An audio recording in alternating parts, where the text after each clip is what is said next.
explosion suddenly occurred outside. Hey, how we doing, guys? Thanks for tuning in to my review of Kona on PSVR. And if you want more PSVR and sometimes PS4 content, please like and subscribe. It's very much appreciated. A VR mode for Kona was something that no one saw coming and was a very welcome surprise.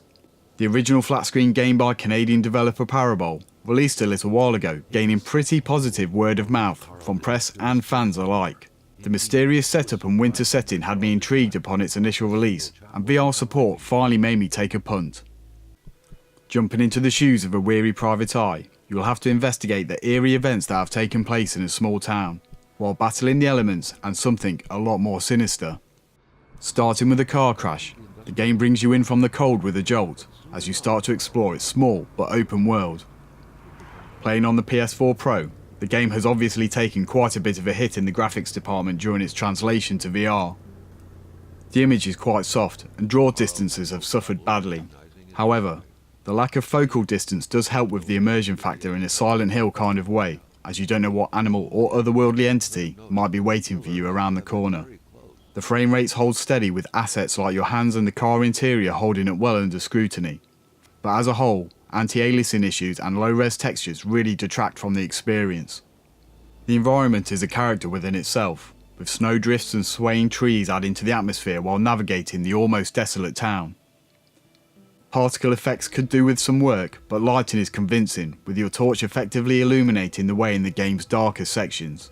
The graphical package feels pretty disappointing, sometimes threatening but not quite getting there to take you out of a pretty solid story.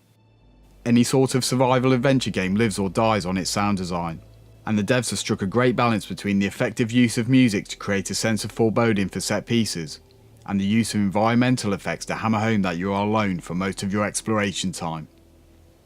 As you make your way from one area to the next, the wind rushing by you evokes that sense of urgency, especially when tied to the slightly tepid survival mechanics. True 3D audio would be a huge help, so let's hope this gets patched in at some point. The narrator is a welcome audio element, not just from a storytelling perspective, but just as a bit of company on your journey. His interjections help break up the more barren sections of the game, bringing a little bit of relief to the feeling of isolation and providing some insightful exposition. Parabole have to be applauded for having a good sense of restraint, and some savvy use of musical cues creates at times an effective and unsettling atmosphere.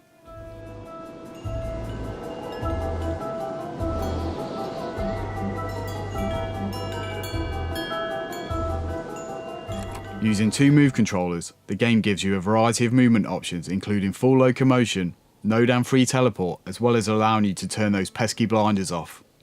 The imposition of click turning and the lack of a smooth option is a little bit disappointing, but doesn't hurt the overall gameplay.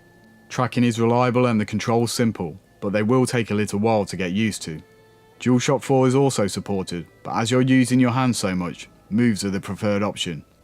While the game will give you clues to your next destination in order to push the narrative along, you are given a relative amount of agency.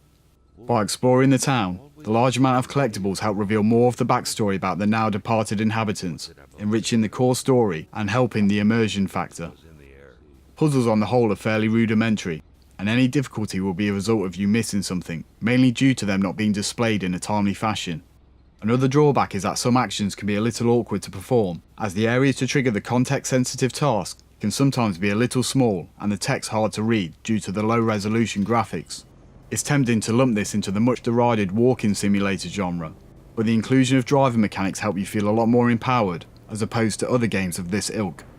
You won't be racing around like Drive Club, but the controls feel responsive. Just make sure you don't read your map and drive.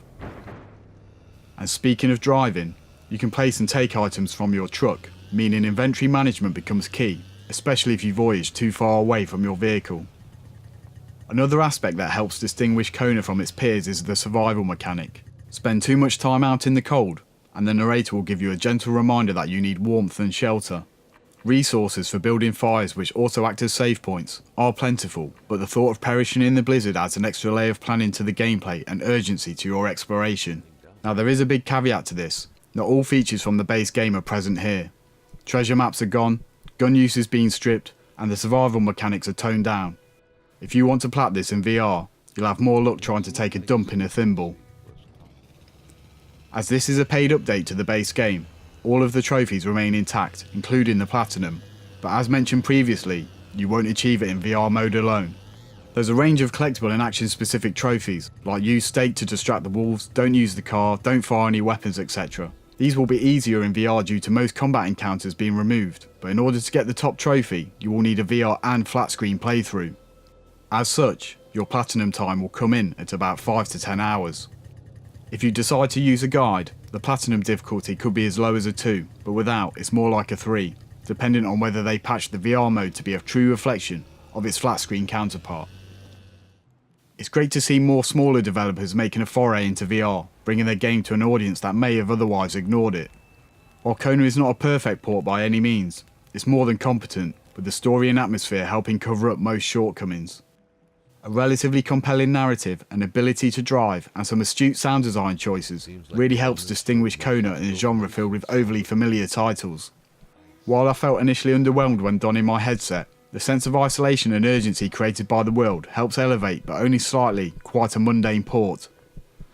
Billed as the first in a 4-part series, I hope Parabole refine, optimise and bring VR to the subsequent instalments at launch, as this shows some promise. But in its current form, its pedestrian pace coupled with graphical and gameplay downgrades makes it hard to recommend at full price.